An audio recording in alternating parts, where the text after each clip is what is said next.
السلام علیکم۔ ہماری آج کی کہانی کا نام ہے عقل مند کسان۔ ہم آپ کو ایک کسان کی کہانی سناتے ہیں۔ کیا آپ کو معلوم ہے کہ کسان کسے کہتے ہیں؟ یہ تو آپ سب جانتے ہوں گے کہ اللہ پاک ہمارے لیے کھانے پینے کی ساری چیزیں جیسے چاول، گندم، دالیں وغیرہ اور سارے پھل، سیب، آم وغیرہ زمین سے اگاتے ہیں۔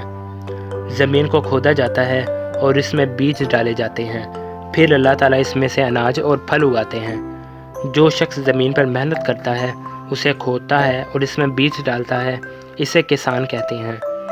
یہ کہانی بھی ایک کسان کی ہے۔ اس کا نام احمد تھا۔ احمد کے 3 بیٹے تھے۔ وہ اپنے گھر میں بہت خوش تھے، لیکن احمد ایک بات سے بہت پریشان تھا کہ اس کے بیٹے بہت سست اور کام چور تھے۔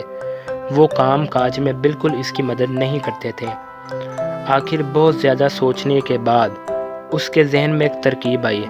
اس نے اپنے بیٹوں کو جمع کیا اور ان سے کہا کہ پیارے بیٹوں، ہماری زمین کے اندر خزانہ چھپا ہوا ہے اور میں اسے نکالنا چاہتا ہوں، لیکن میں بہت زیادہ بوڑھا ہو گیا ہوں اور اکیلا یہ کام نہیں کر سکتا۔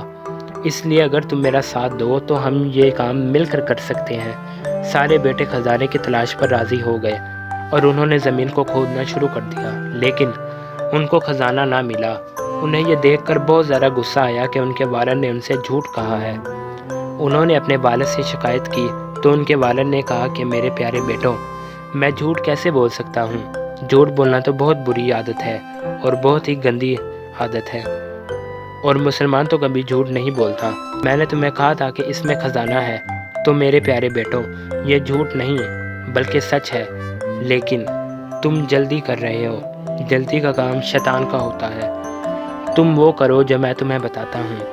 یہ بیج لو اور زمین میں ڈال دو۔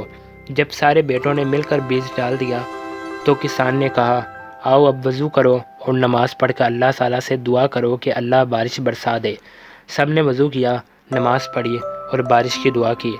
اللہ تعالیٰ نے ان کی دعا کو قبول کیا اور خوب بارش ہوئی، اور کچھ ہی دنوں میں زمین میں پودے اگنے شروع ہو گئے۔